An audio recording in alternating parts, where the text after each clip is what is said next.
Hello, everyone. Good morning. Thank you for joining us. We'll get started in just a few minutes past the top of the hour.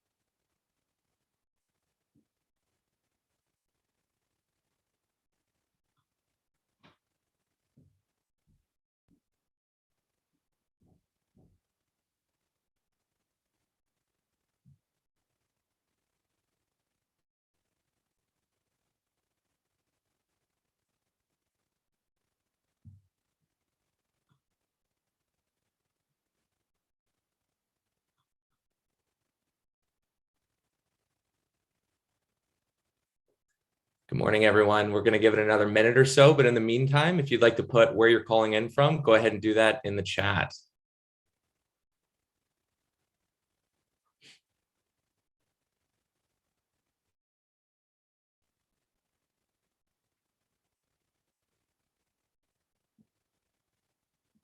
Love it.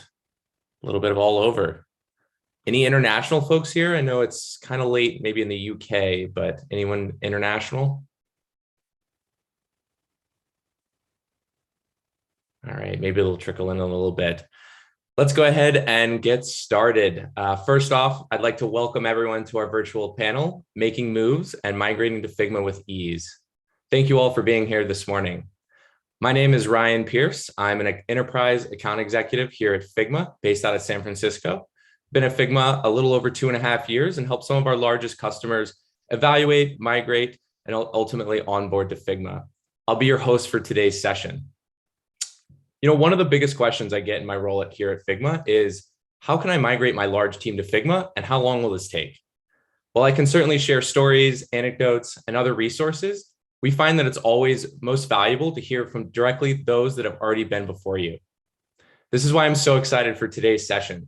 We put together a great customer panel packed full of tips, tricks, and everything to help you evaluate, implement, and ultimately onboard Figma at your design organization. Before we get into the discussion, we've got a few housekeeping items to cover. First off, the chat is open. We encourage you to use it, interact with your fellow attendees and the Figma team. Go ahead, take a moment now and introduce yourself, where you're dialing in from today. Please do remember to select the chat with everyone in the dropdown. Second, at the end of the panel discussion, our speakers will be taking audience questions. Please use the Q&A function in Zoom to submit your questions. If we don't get to your questions during the live panel today, we'll be sure to follow up and answer via email afterwards. And lastly, please be kind to one another. We have a code of conduct for these events, and we will share in the chat momentarily. All right, let's kick things off and have our panelists introduce themselves to share more about their role, organization, and design org. Clara, let's start with you. Perfect. Thanks, Ryan. Hi, everyone. My name is Clara Ujier. I'm a designer advocate here at Figma. And in this role, I get to meet with Figma customers and users to help them use Figma in their unique contexts.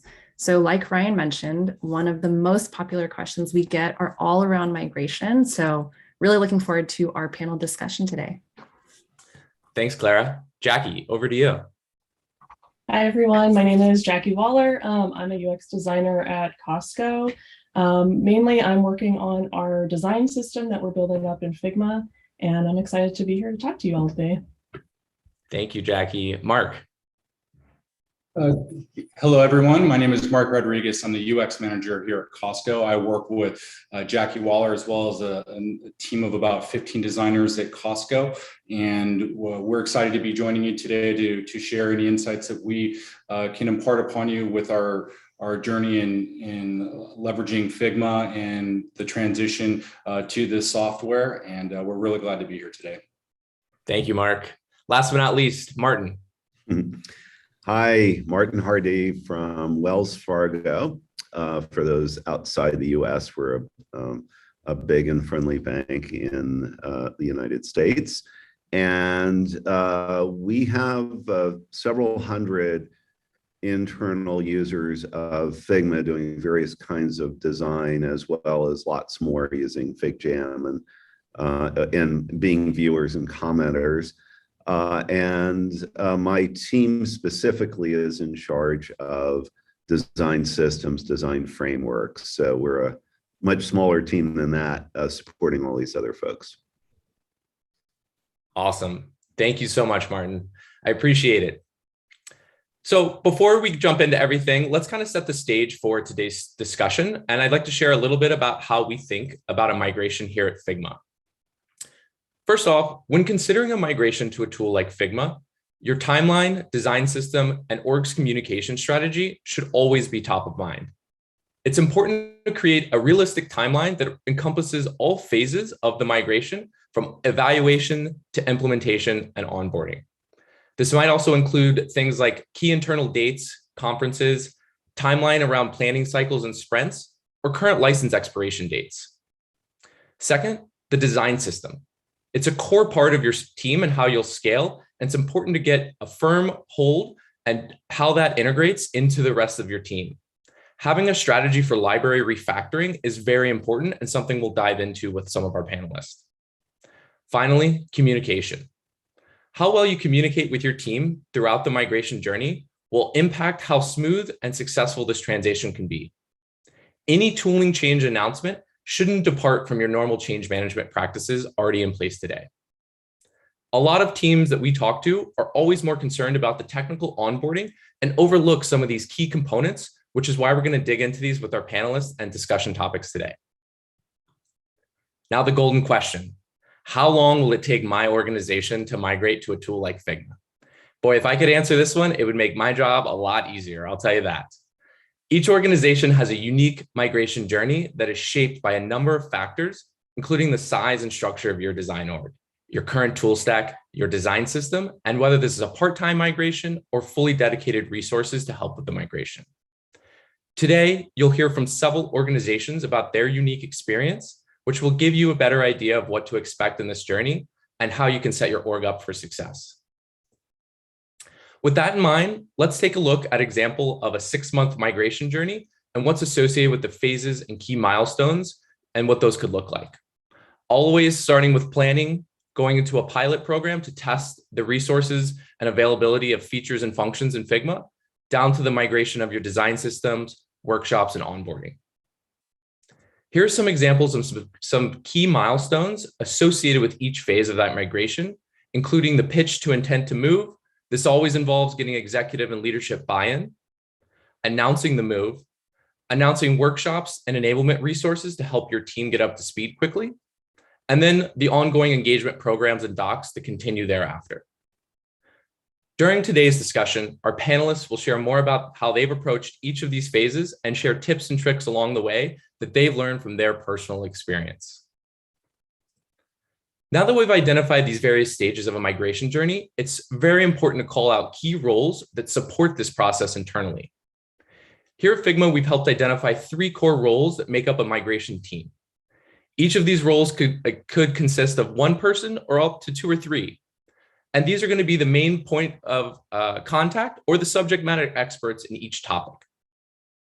So a migration lead. This group is going to be responsible for thinking about how your unique design org's work will be mapped inside of Figma. This could be things like setting up teams or coming up with naming conventions or projects.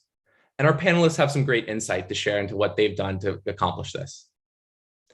Your design system lead.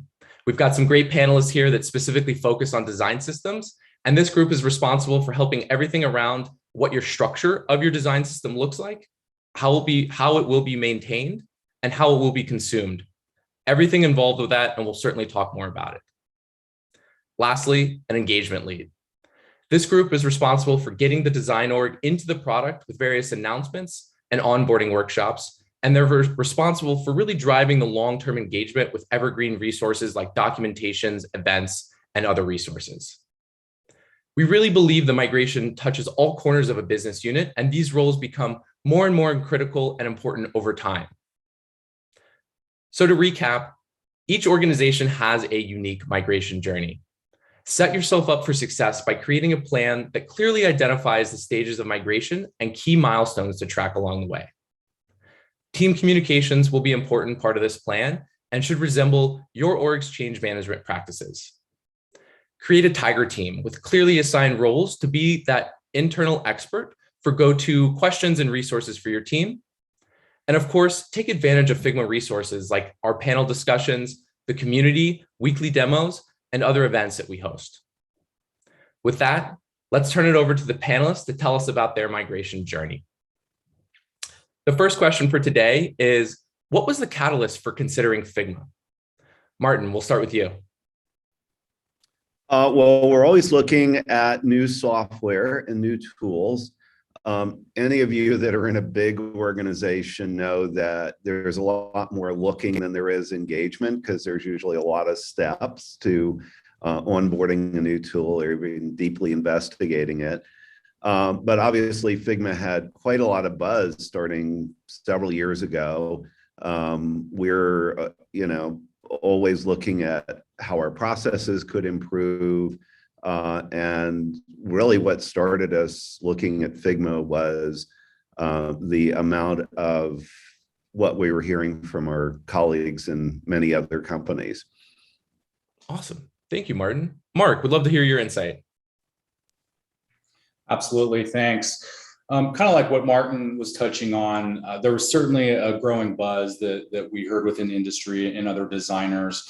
And as part of kind of the continued maturity of Costco's UX practice, we're always looking to kind of see what are the industry trends, what could we be doing better or differently to empower our designers and help grow their professional development. So that was kind of a key factor. We were also challenges with multiple tools required to facilitate both design and prototyping, and Figma certainly checked that box. And ultimately, we were kind of looking for different ways in which we could be more inclusive with our community within Costco in terms of collaboration with designers, other internal teams like development and QA, as well as our business stakeholders. Awesome. Thank you, Mark. Clara, I'd love to hear your insight there. Yeah, so some common catalyst events that I've heard about include things like versioning of tooling not being compatible, so that could be super disruptive. And then just also if the team is scaling super quickly and the current tooling stack isn't supporting that type of scale, those could be great sort of signals for you to consider switching. But overall, I would say not to wait for some sort of disaster or catalyst event to consider your tooling stack. So maybe some proactive options, which we'll get into in a little bit, is to sort of do a tooling audit and understand the sentiment of your org and how they feel about tooling. So if all of you are feeling really good right now and your tooling stack is amazing, that's great. And now is a perfect time to do that audit. So that's how I would answer that. Awesome. Thank you very much, Clara. All right, let's go to our next question. What's important to know when evaluating a new design tool like Figma? Clara, let's kick it off with you. Yeah, so I sort of touched on it with my earlier answer, but when you're evaluating new tools, it's super important to know how your teams are already thinking about it. So being familiar with your team's sentiment and maybe some of their pain points as well. So some methods you could consider implementing can be things like running a workshop, maybe doing a listening tour. You can send out surveys based on, whatever cadence makes sense. But yeah, just lean into those current mechanisms that you're getting that feedback. Thank you, Clara. Jackie, would love your insight on this question. Yeah, like you're saying, it can be different for all different kinds of organizations. For us specifically, we wanted to get a tool that would be easy for us to convert our current design files in our previous design tool into Figma. And we found that it was going to be a pretty easy change to do that, since we're always kind of in the middle of designing. So that was really helpful for us to transition and evaluate Figma. We also wanted something that would alleviate a pain point for us, which was being able to deliver our specifications to our developers more easily, more seamlessly than what we were doing in the past. So that was part of our evaluation. And also just the ability to create reusable components and to push updates to our components across all instances was something else we considered. Yeah, absolutely. Thank you, Jackie. Martin, anything to add from your side? Well, I think one thing I'll say, we saw this with Figma and I've seen it with other tools, is definitely do that classic checklist of all the different tools and environments that you might want to use. But then as you're doing some workshops or POCs, keep an eye out for things that are like new capabilities you never even thought about, or keep an eye out for things that are culturally something that you need to educate about, those sort of soft aspects of change management, because those will, one, tell you if the tool's a good fit for your organization, and two, help you plan for things you might not have even thought of that are maybe extra advantages that would speed collaboration or speed handshake with developers or all the other things that maybe you can't imagine until you start using it. That's really insightful, Martin. So your team created a checklist of what they wanted the tool to achieve, and it went beyond that checklist, is what you're saying. There's other things that you didn't even think to include on that. Is that correct? Yeah, because when you get, you're going to do the classic, here's 15 things this tool really needs to do, right?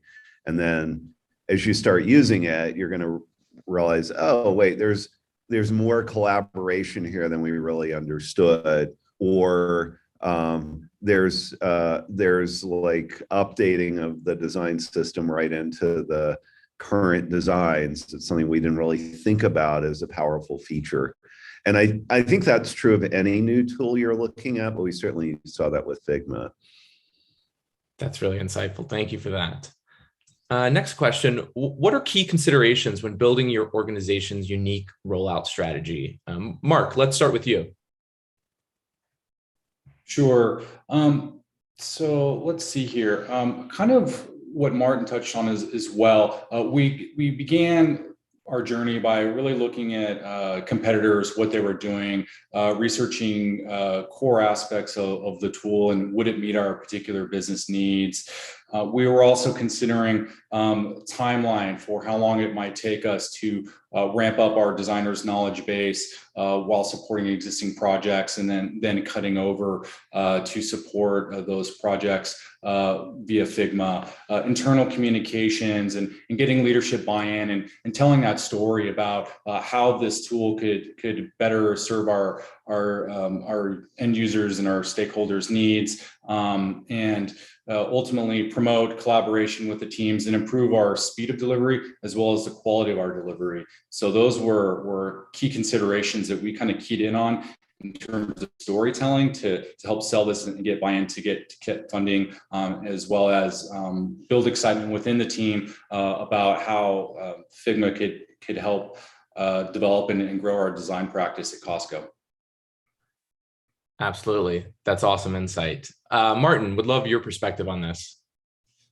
Well, the big piece of advice I would give is start with the end in mind. So imagine where you want to be. So, I want all designers in this area, or whatever it might be, all product folks collaborating with the designers and the developers. Set that vision up for yourself, and then start ticking off, what do I need to really get there? The design system's a big piece of it.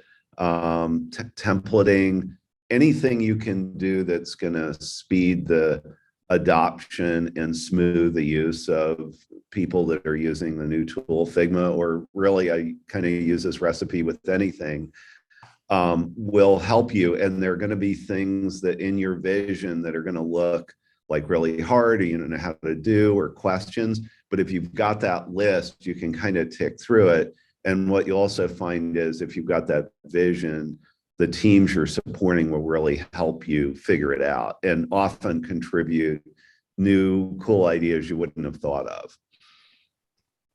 That's really interesting. Clara, anything to add from your perspective? Yeah, super similar to what Mark and Martin already mentioned, having that end goal in mind and creating a timeline that sort of maps to that. So, of course, being mindful of any expiration dates for other tools or lining it up with other key company initiatives, that'll be a really strong start. And then just in terms of communications, share as much information as you can with the org at a good cadence. I would say that tooling change announcements like these, it shouldn't really depart from your existing change management practices. And I know you mentioned that earlier, Ryan. But also it could be a good opportunity to provide more visibility with, what design leadership is thinking about as well. But I think the key here is to not surprise anyone. I think that's the overall goal here. One thing I'd add is look for big either accelerators or icebergs. Like if you've got a major rebranding starting in 2 months or something, probably not a great time to switch to a new design tool. If you've got a major rebranding coming that's just starting, might be the perfect time, right? Because you could say, hey, get it into to the new environment, and it'll actually help accelerate it. And or a new huge project, project launch, or retail events in October, November, right? Probably not the best time to jump in, but if you're doing, if you can have it surf along with the waves of what's going on in the organization and the overall timeline, it can be really a powerful catalyst for moving people into the new tools. Absolutely. Absolutely. Yeah. When we talk about it with a lot of our customers, we look for those kind of iceberg events. Are you having to rebuild your design system anyways? Is this a good time to evaluate tools because that work has to be done? Or are there expiring contracts? And now's a good time to look at the tooling landscape and understand that. So thank you for that addition. That definitely helps, Martin. We'll go over to the next question. So what are some of the best practices for how you all structure and work in Figma? Martin, let's start with you. Actually, one thing we did is that I think was very helpful, and in retrospect, more helpful than I really had expected, is we talked to other big companies that are kind of like us and said, had a million questions like, what's the best way to set things up so it's structured, people can find things, they can work together? What are some good practices? And we heard things like, well, here's a lot of stuff not to do. Like, don't organize everything in Figma by platform. Like, don't have a mobile section or something, because really it'll, everything's going to fit into that platform, and it'll have like just a big giant sort of unmanageable team. And then a lot of tips around things like labeling projects with covers so that they're clear thumbnails, et cetera. As far as organizing the work, one of the things we've found that kind of works, and one of the things I've heard from other companies that works, is to organize by journey or product, so that teams that are working on similar things are in the same team. And I think with the enterprise product, with workspaces, you have an ability to add another way to organize stuff, so you're just not overwhelmed with hundreds of teams in Figma. A lot of it is stuff not to do, and the best thing you can do is talk to your friends and other companies and find out what's worked for them and not. That's really interesting. So when you organize by projects, do you then deprecate those teams when that project is completed, or do you keep those around to then linger? You mentioned not overwhelming the space of a bunch of teams. Well, we have, and I wouldn't say it's perfect, right? It's always morphing, but the good thing about Figma is you can move things in and out to different teams, and as long as you keep an eye on the permissions, it works. We tend to have sort of umbrella categories of things that are kind of mapped to a particular kind of customer journey. And I know a lot of companies do this. And then the projects live within those areas. We would, if something is totally done as a project and isn't living on into a 2.1 and 2.2, et cetera, I guess it would get archived or deprecated But in our case, I think more of our teams are at a little bit higher level since people work on different aspects of different projects together. So they're in and out of different projects. Got it. That's super helpful. Jackie, would love your perspective on this question. Yeah, can you hear me okay? Yeah. Okay, great. Sorry about the video. I can't quite turn that on just yet. But yeah, actually something similar to what Martin said, like having those thumbnails for our different deliverables has been really helpful for us to just be able to browse and find our files more easily than we had before. Also something that we hadn't considered with our last design tool, but not all of our editors need to be designers necessarily. That was kind of, with our last design tool, pretty closed off to just design work. But with the way that Figma is set up with editor rights, we have given editor licenses to our accessibility specialists and some of our analytics analysts, so they can go into our designs and really help us annotate those particular notes that need to be made in our designs for our engineers and other people in the organization. So we partner with them, and it's just been more of a collaborative space for us than it had been with how we were structuring our work before. And also just establishing naming conventions for reusable components. Figma has made it really easy for us to rename things in bulk, and just letting other designers know how things are named, so it's easier to look through our components and know what each of the layers are. Absolutely. No, that's very helpful. Clara, I'm curious, what advice would you give on this question? Yeah, so on the topic of migration, I think that this question comes up as the most requested, sort of like, can you advise around this idea of structuring your work? And I think that this is something super helpful to think about early on, as early as you can think of it. So after you understand the different layers inside Figma, so you've got your company, workspace, team, project, file, and then a branch or a page. After you grasp that core concept of the hierarchy, you can think about how might each of these layers map to the work in our design org. And I love that point that Jackie made about collaborating with these different teams, not just how your designers might navigate the space, but how maybe your partners are also navigating the Figma instance. Is it easy for them to also sort of understand the landscape of your design work at the company? That could be a really great consideration as well. So I think early on, and of course things can change, but having that structure, that ideal structure in mind, will set you up for success in the long term. Absolutely. Great advice. So moving on to our next question, when we actually think about onboarding, what are some of the best practices to deploy here when thinking about that? And Jackie, would love your insight on this one. Yeah, so what our team put together was a transition to Figma roadmap, really. So for our designers, there were clear dates in which we wanted to hit certain knowledge transfer. We did a 2-phase approach for this kind of transition and training plan. The first phase had our designers looking at online tutorials and some of the content that Figma offers to onboard new people to using the tool.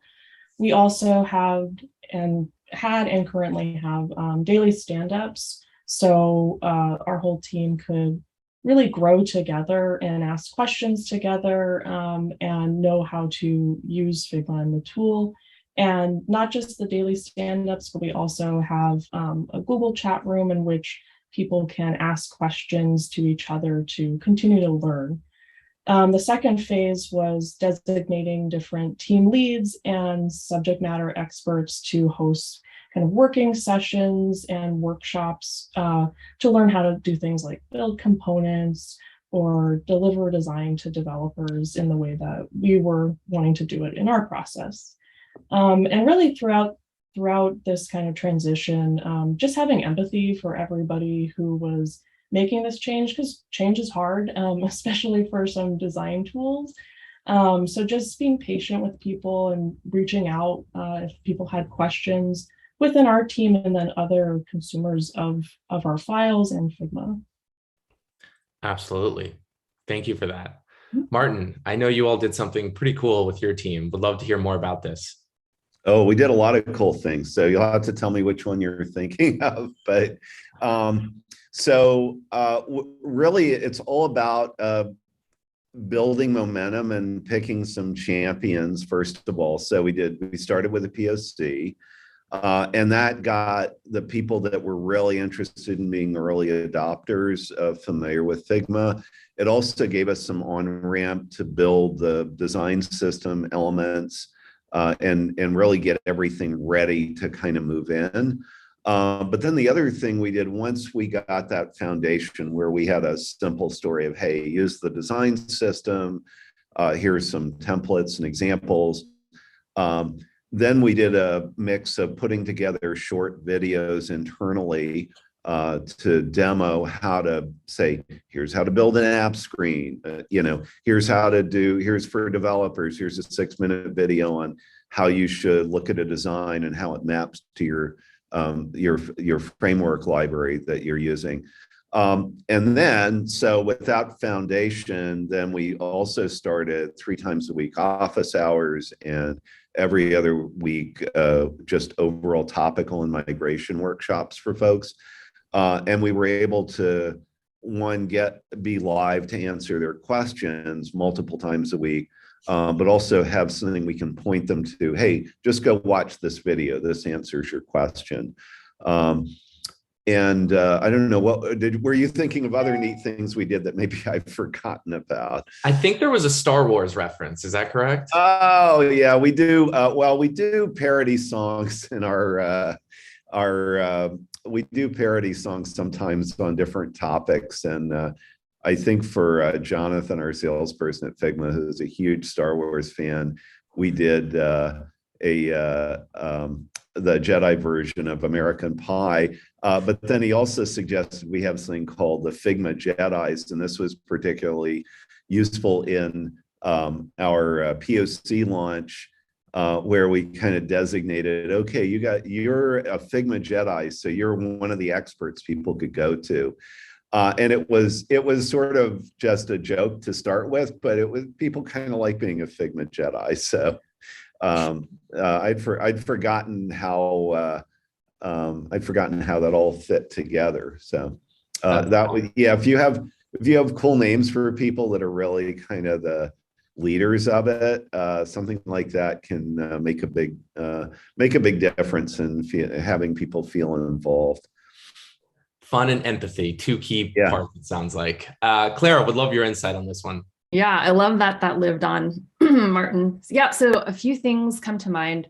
And I think Jackie already mentioned that you can bundle together resources to share with your org. So team leads can do this. So maybe a design system lead, they're really familiar with like 3 key videos, like, oh, this is how I'm going to learn about variants. This is how I'm going to learn about this topic. And they'll help, just bring those links together as a curriculum and share them out with the org. That's one thing. The second thing that comes to mind is just to lean into your current meeting structure. So for example, if you're already hosting design system office hours, you can just, add to the description of that office hours, like, oh, we'll also answer Figma questions. Or if you have other types of office hours, you can lean on that as well.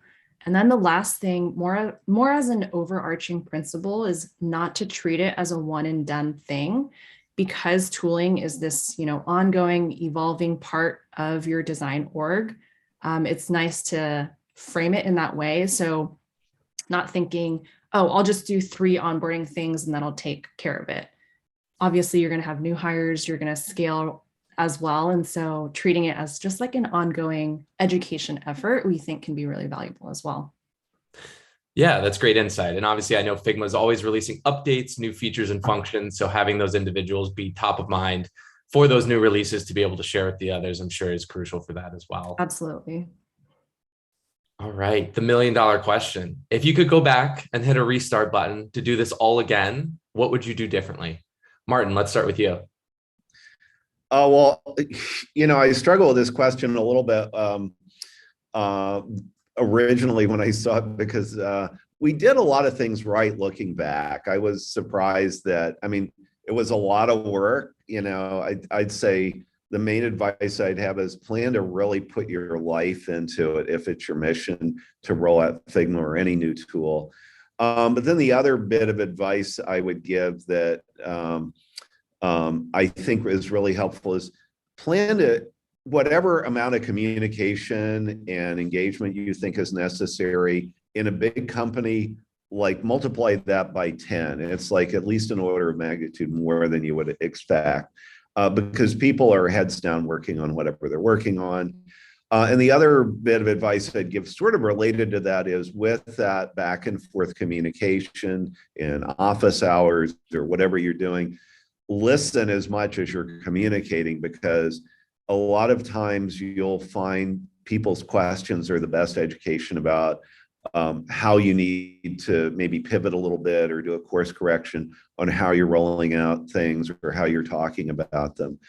So be ready to deviate from your plan frequently to kind of course correct into where you're ultimately trying to get. Yeah, that's really helpful. Mark, anything from your side that you do differently? Well, I think we wish we would have moved to Figma sooner. We actually evaluated other tools and went with another product for about a year and a half before we ended up finally going to Figma. And at that point, there was some concern with higher levels of leadership that the Figma was a newer tool. Was it kind of battle tested in the industry? And obviously adoption continued to grow to where Figma is today. So there's that. Also, I feel like we did a pretty good job in terms of transitioning tool sets, but I think it's always important to have retrospectives and what could we have done better or differently. I think one thing was we could have checked in with our team more frequently. We had workshops, we had the plan, but I perhaps could have done a better job as a manager checking in with each individual person and having those conversations to make sure that the designers were comfortable on a one-on-one level to kind of share some questions or concerns they may have that they might have not been as comfortable in surfacing with the group at large. And then also, I think that proactive communication with other managers to really ensure that they designate specific resources within their teams to become those early adopters and those advocates to help drive the effort and promote collective buy-in within those other teams. I think that that's something that they could have helped us with our onboarding process. Yeah, that's really helpful. All right, final question before we open it up to the audience. How did Figma change how your team works and collaborates? Jackie, let's start with you. We definitely have increased collaboration between many different stakeholders and consumers of our products now. I think before it was really just designers kind of just handing things off to engineers and our accessibility specialists and our analytics analysts. And now really all those groups and others can store design files, as I was saying before, like annotate through each of our boards and prototypes and really view those files and collaborate in them. And that's been hugely beneficial to us. Also, just our specifications handoff to our engineers is much quicker. Before we were exporting PDFs from our previous design tool and then uploading them to our drive.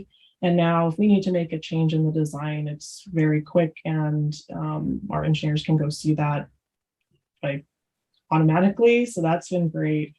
Some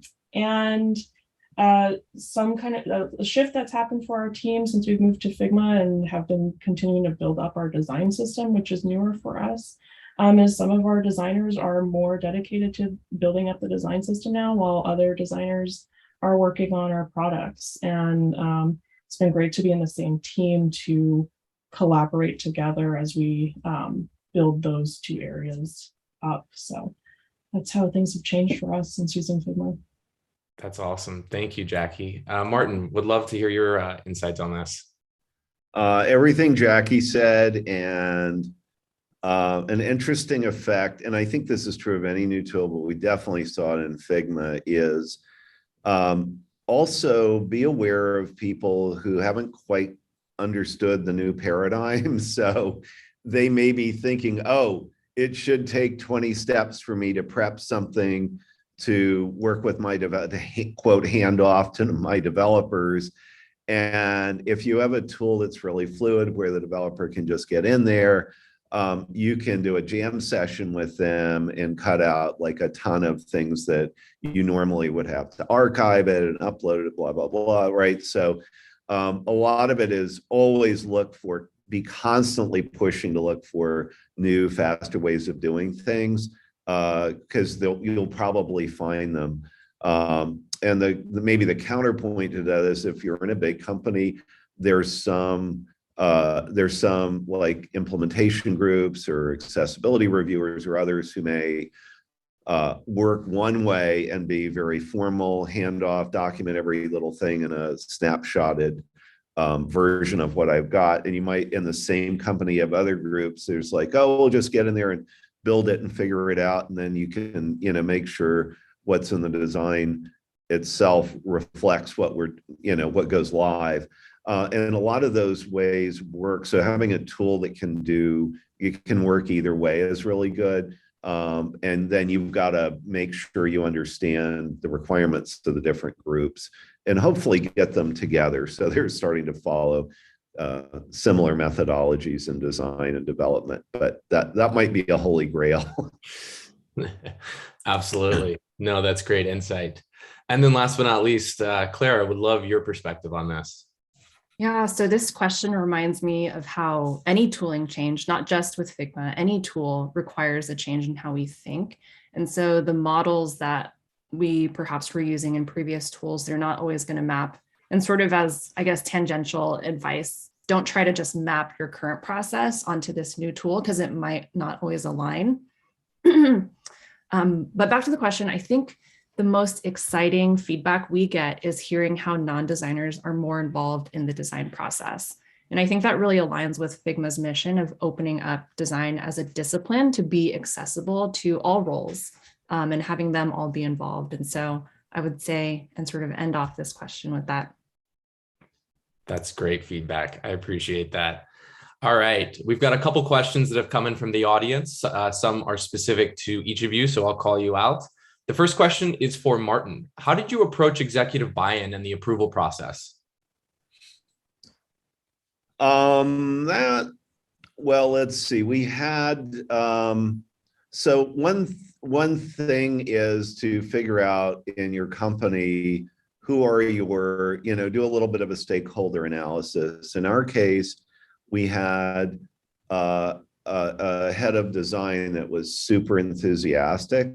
And we had a technology team that my team had a really good relationship, and we were able to, work with them to show, oh, here's how the design system works with your code and your native framework and React, and that alone helped, just building those relationships, understanding not only who you're benefiting but who's ultimately approving things. And then we had, and I, a lot of companies I've done this, and we had definitely back pocket kind of ROI oriented things like, here's some different options, and here's what they would cost, and here's some of the hard and soft benefits.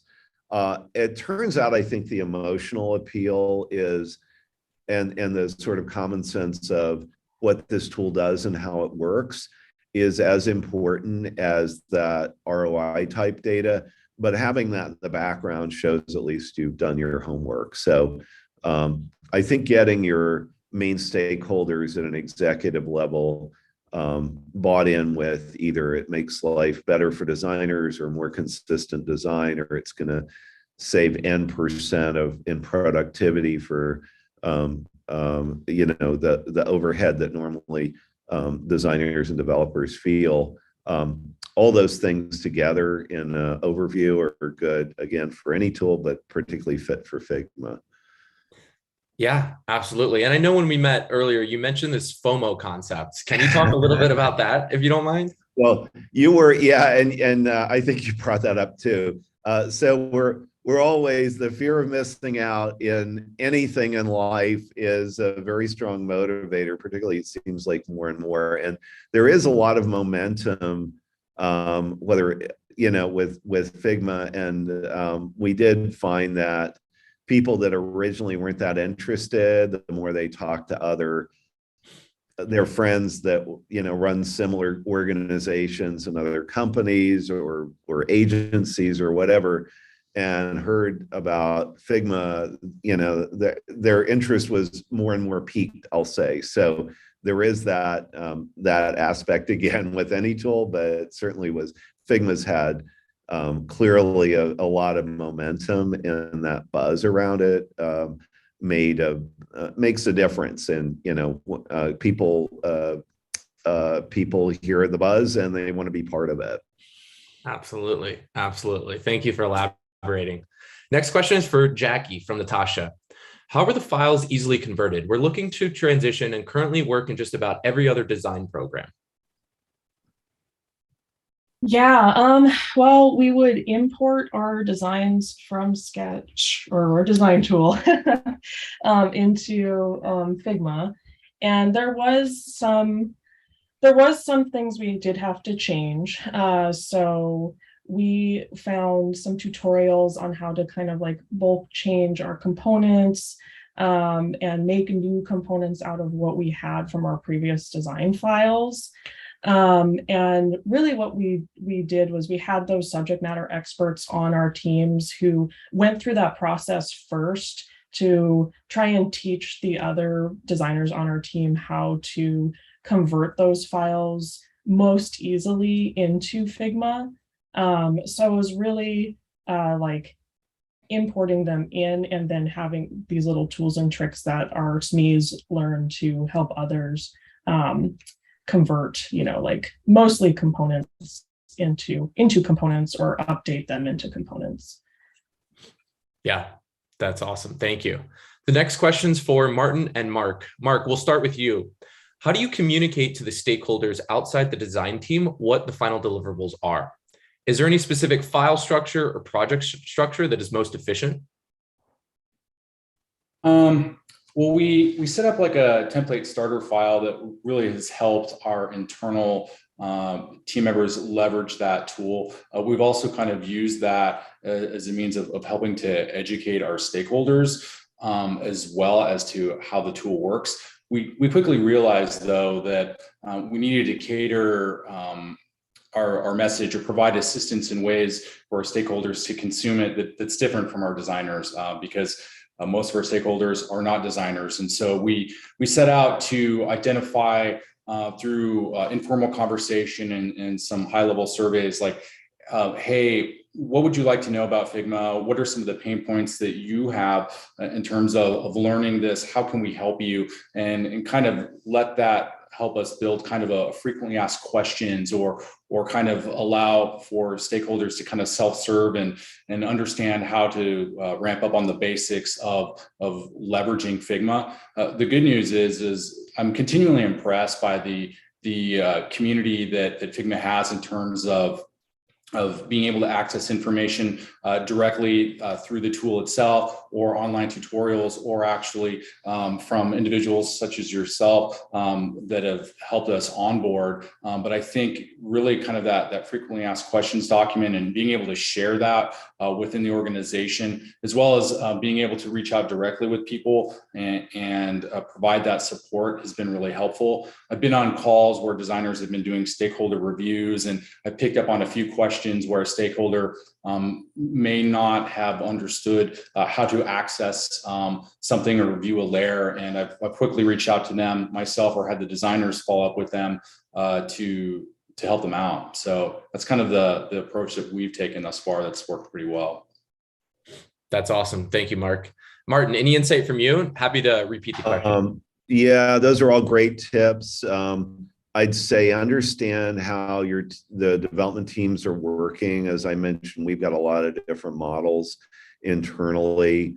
Sometimes they like to just duplicate a page and snapshot it and say, okay, this is for sprint 2218, and here's what here's what it is. And then we use the plugin Annotate It to add notes to things. And we've also created a little status badge widget, I'll call it. It'll be a component eventually that we're beta testing right now internally to just have basic information that you can pop next to each frame and say, here's what's what. I'd say we're still getting our sea legs on this one, but it seems like mostly it's a pretty simple thing to get a grasp of. As I mentioned, we have some video for developers, so that helps too, just on the handoff stuff. Absolutely. Thank you. This question is going to be for everyone. And Clara, we'll start with you. When handling the migration, did you work with agencies or outside partners? Were there any part of your migration strategy and discussions? And if they were a part of anything, is there anything to consider when integrating external teams that might also use Figma within the agency? Yeah, so I don't have personal experience working with an agency to help with migration, but if you wanted to invite folks into your instance, it's super easy to be able to manage those licenses, even as an external guest, to help with some of that work. I don't know if the other folks on the panel have more specific experience to speak to. Jackie, would love your insight on this, being on the design system team. Did you all work with any external agencies or have any integral parts with them?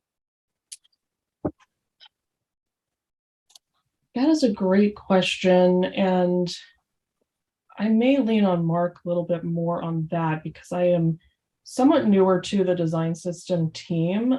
From my knowledge, no, we have not involved any other external agencies.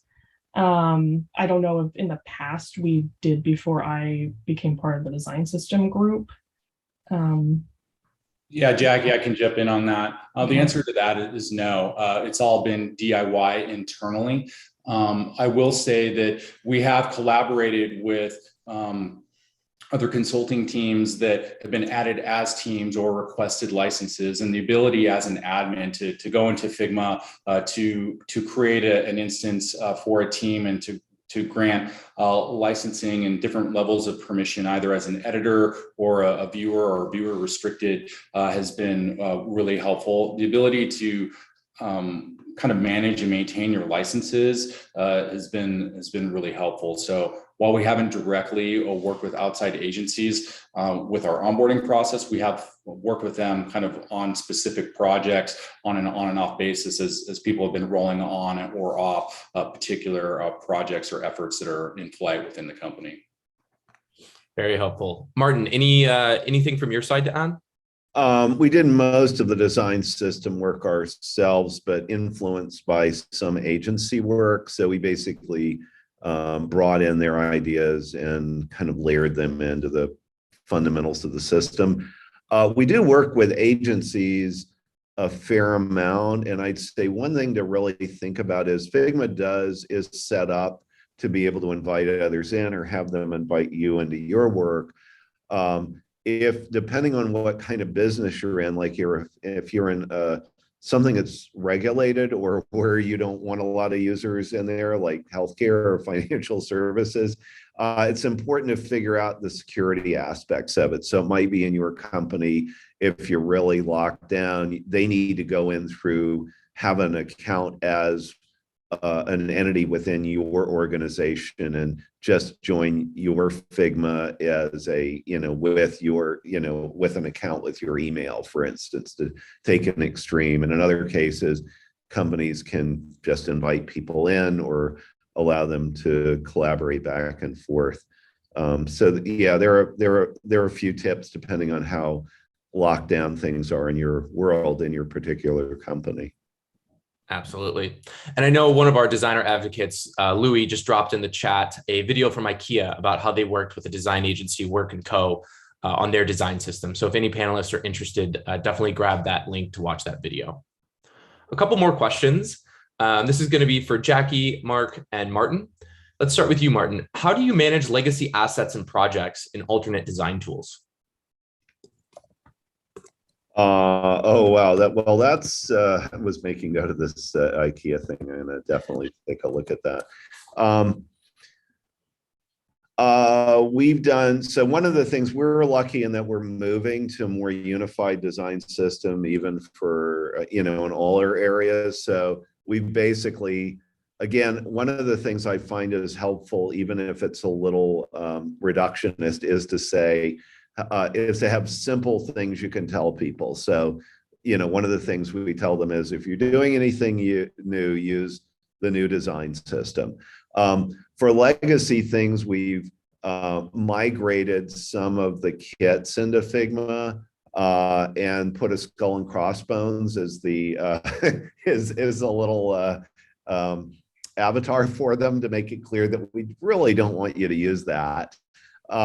They're not rebuilt with the care that we might that we do for the new one, but at least they're there for reference. And I could probably go on for hours on that topic, because there's a lot of humor and war stories in it. But yeah, you can look for me on LinkedIn if you want to talk more about that topic. That's awesome. Thank you, Martin. Mark, how did your team manage that during the migration? Well, we kind of had a hard day because we had a licensing deadline that we had to port things over. So I definitely early and often reminded the team to please back up files, migrate files, and check in with people on a regular basis to ensure that we were good to go there. We did the same things with prototyping, et cetera. We have saved and stored those files if we need to go back and access them. But we really, a critical aspect of our migration was to ensure that we were moving our designs off of the previous platform and then curating them so that if we need to go back, we certainly have that option to do so. But that was critical for us up front. And I think it was easier for us because we are a smaller team. If we had hundreds of designers within our organization, we would have had to have taken a different approach. But we're definitely a smaller and leaner team. So that wasn't as much of a challenge for us as it might have been for a more, I guess, a larger team or design teams within a different company. Yeah, absolutely. Jackie, anything to add from your side? Just touching on what Martin said, if there's anything new people are working on, we tell them, please use all of our new tools moving forward. Another thing that's kind of more specific and also similar to what Martin was talking about, like if we are updating any components in our design system and in our libraries, we don't just like delete them completely. We will use, I like the skull and crossbones. We will use like the little stop sign kind of to indicate to our designers, like this has been sunsetted and then there is a new version of this component to use, but you won't lose that component in your design. Just update it in the future if this is a new design that is getting sent to developers and we've changed that component in the middle of your design. So that's really what we've done. Very helpful. Thank you. All right, this question is going to be for all three. We'll start with you, Mark. What were the most common concerns or hesitations your design systems team had with changing tools, and how did you approach that?